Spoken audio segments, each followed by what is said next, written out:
Сәлем баршаңызға. Бүгін мен парақшамда гүлді қалай таңдаймыз сол жайлы айтып өтем. Және осы гүлдердің жеке-жеке күтімін толық айтып өтетін боламын. Гүл алуға барғанда қандай гүлді қалай таңдаймыз сол жайлы айтамын. Ал кеттік, бастайық. Бірінші очередь лансифолия, бұл намаз шам гүл деп те айтамыз. Себебі күндіз жапырағын жоғары қарай стап ашып тұрады да, ал түнде жауып жинап қалады. Яғни күндіз бұлайынан жайқалып ашып тұрады да, түнде осылай жауып ұйықтайтыны бар. Сонсыз жақсы. Жаңағы ауа құрғақтан ұштары сарғайып кететін гүлдердің қатарынан суды, топырағын толық құрғатпай құясыздар. Себебі лансифолия жеңіл топырақта отырады. Жеңіл топырақта отырғаннан кейін тез құрғап қалса, шөлдеп қалса, қатты жапырақ сарғайтып жібереді. Суды да көп құйсаңыздар жапырақ сарғайтады. Егер де осындай лансифолия гүлін алғыңыз келіп, жаңағы дүкенге барып қарасаңыз, осылай жапырақтары сарғайып тұрмағанын таңдап алыңыз. Себебі жапырақ сарғайып тұрса, ол уже мұнда тамырында кінәрат бар деген сөз, тамыр шіріп тұр деген сөз. Сондықтан желательно астын ашып қараңыз дүкеннен. Егер астынан осындай жақсы здоровый ақ тамырлар шығып тұрған, мына жақта жапырақтарын бәрі сап-сау сарғайған, арасында бір-екі жапырақ болмауы керек. Сондай болып тұрса, онда алып көрсеңіз, өсіріп көрсеңіз болады. Үйге әкелгеннен кейін мынау топырақтарынан тазартып, тамырын тазалап егесіз. Горшок үлкен болмауы керек. Сосын мына жерде ктенанта. Ктенанта, яғни жаңағы калатея, лансифолия бәрі тұқымдас, бәрі туысқан. Осыны таңдауға барсаңыз, алуға барсаңыз, осы новинка болғанда строманта бәрі де тұқымдас қой. Таңдауға барған кезде мына тамырын байқасаңыздар, қараңыздар, астынан шығып тұр. Мен соны жақсы таңдап алдым. Себебі мынандай тамырмен горшокты кесіп жіберіп, мына тамырмен здоровый ақ тамыр. Қараңыздар, төңкерсем топырақ жақсы көрініп тұр тамыры. Осындай гүлді таңдап алыңыздар. Одан кейін мына жақтан жаңа жапырақ ашып тұрғандарды таңдауға болады. Мен қараңыздар, жаңа трубочка жіберіп тұр. Одан кейін бұл топырақ толық құрғатпай суғаратын гүлдерінің қатарынан ауа құрғақтан ұштары сарғаяды. Бұл да сондай. Одан кейін маранта бәрі тұқымдас. Осы лансифолия, жаңағы строманта, калатея бәрі тұқымдас. Бұлар да сондай. Топырағын толық құрғатпай құясыз. Маранта гүлін алам деп жүрсеңіз. Намаз шам деп те айтылып жатады. Таңдауға барғанда бұл гүлді мына жақтары жапырақтары бұралып тұрмағандарын алыңыз, ашық тұрғанын. Мынандай жаңа трубочка ашып тұрғандарын алыңыз. Мына жақтан көрінсе көрінді, астынан көрінбей жатса, негізі қатты капризный емес маранта, осы трубочка постоянно аша береді. Егер шөлдетіп алсаңыз, мына жапырақтары ішке қарай қайырылып, сүйкімсіз болып кетеді. Сондықтан қатты шөлдетпей барып құятын гүлдердің қатарынан. Бұл гүлдерге ешқандай тіке күннің көзіне қойылмайды. Жарық жер болса болды. Тіке күннің көзіне қоймайтын гүлдердің қатарынан. Так, енді мына жаққа келейік. Бізде сингоним мотлит. Менде жоқ еді, бұрын өзіме алдым. Менде байқасаңыздар, сингонимнің бірнеше сорттары бар. Бірақ мотлит болмаған, енді өзіме алдым. Себебі мохито деген жаңағы жапырағында алалығымен өте ерекше. Бұл жаңа рост шығарып тұрғанын, жаңа жапырақ ашып тұрғанын таңдап алдым. Осындай жеріне қарайсыздар, жаңа жапырақ ашып тұрғанына қарайсыздар. Одан кейін мына жерде воздушный көріндері болып тұрса, онда өте жақсы состояние. Желательно тамыр астынан шыққанын көресіз. Егер тамыр шықпай тұрса, енді көргенде былай жапырақтарын ұстап көресіз. Жапырақтар қатты, здоровый, жаңа жапырақ ашып тұру керек. Шіріген жапырақ, сарғайған жапырақ болмау керек.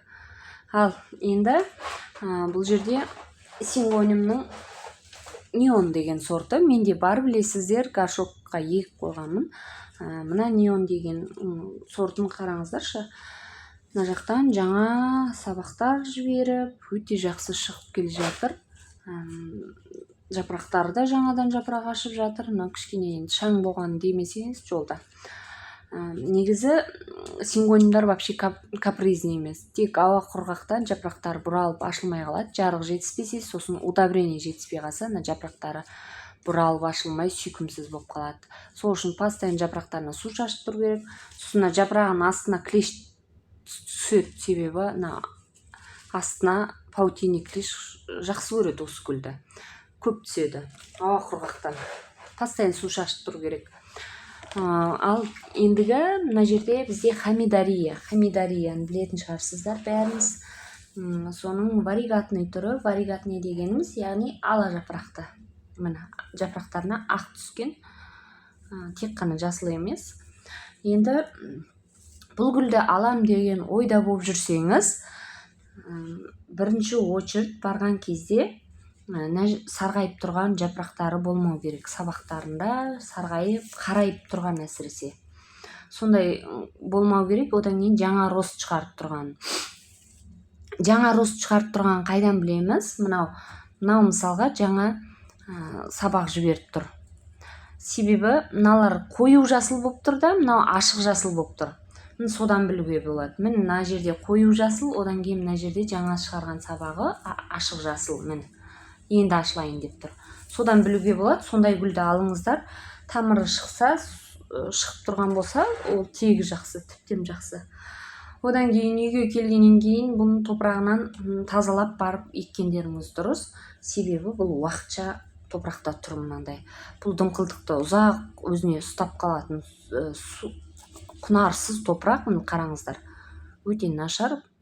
Голландиядан келгенше транспортировочный топырақ дейміз ғой, жаңа уақытша осында жеткенше топырақ. Ал мына жерде орхидея.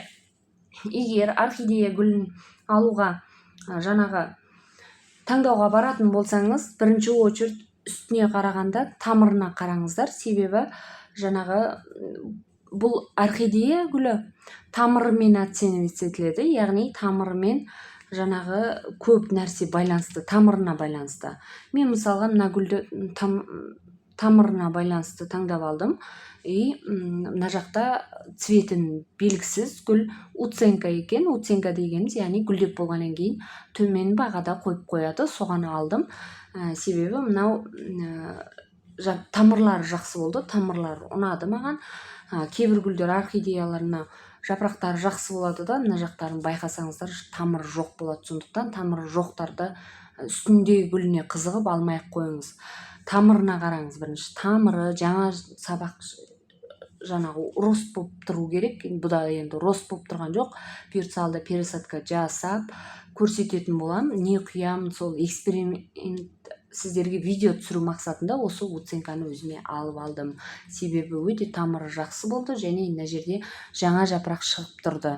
Жаңа жапырақ шығып тұрған алыңыздар. Себебі осы орхидеяда тоже шейкасы шіріп кетсе, мына жердегі бүткіл жапырағы шашылып қалады. Сондықтан мына жерде шейкасына су тигізбей суғарасыздар астынан. Жаңағы шіріп кетпеген жерін аласыздар. Мынандай ыдысқа су құйып барып, оның бәрін болашақта пересадка жасап, осыны қалай суғарам, қандай витамин берем, қалай гүлдетем, бәрін көрсететін боламын. Бұйыртса алда видеоларда тіркеліп қоңыраушаны басып қойсаңыздар, осы орхидеяны пересадка жасап толық ақпарат берем. Мына гүлдердің біразын пересадка жасап егемін, клиентке ақ кашпоға егемін. Сол жайлы видеолар түсіретін боламын. Мынау плюш деген гүл. Плюш дегеніміз, яғни жаңағы жапырағы 5 жұлдыз сияқты болады. Міне әппақ әдем болады. Бұл бірақ шырмауық болып өседі. Енді шырмауық гүлді любительдер бар ғой. Сондай болып өседі де жай қалып. Кейбір бір гүлдердің бір драцена бар ғой, жоғарғы өсетін. Соның түп жағына ексеңіздер, өте жақсы өседі. Міне. Капризный емес, тек қана суын беріп тұрсаңыздар болып болған. Ал мына жерде пеперомия гүлін мен өте жақсы көремін. Менде варигатный түрі бар. жапырақтары пластмасс сияқты, искусственный сияқты болады. Бұл бұрыннан келе жатқан гүл, себебі мектеп кезінде кабинеттерде терезеде тұратын әлі де бар шығар. Себебі жаңағы бұрыннан келе жатқан капризный емес гүл. Осындай жерінен кесіп алып, суда тамырлатсаңыз болады, топыраққа тамырлатсаңыз болады.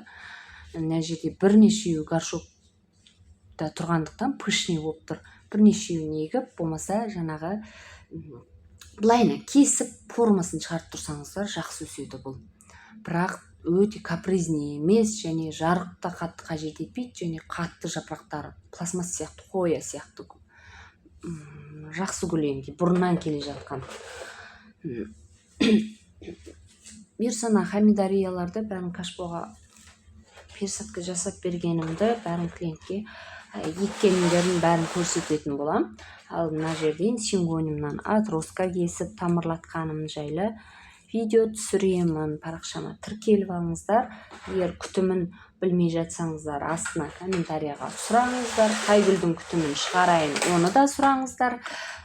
Әзірге осындай гүлдерді жаңағы сатып алуға барған кезде қалай таңдау керек екенін жайлы айтып өттім, және қалай уход жасайтындарыңызды айтып өттім. Міндетті түрде мынандай тамырын тазартып, құнарлы топыраққа пересадка жасап алыңыздар. Себебі мына қараңыздар, шөп сияқты өте нашар топырақ. Бұның құрамында жаңағы не болмайды, құнар топырақ гүлге деген. Сондықтан перлит араластырып, өздеріңіз универсальный агробальд араластырып, керек жарағын араластырып, жақсылап егіп алыңыздар. Уақыт келе гүлім жақсы өссін десеңіз.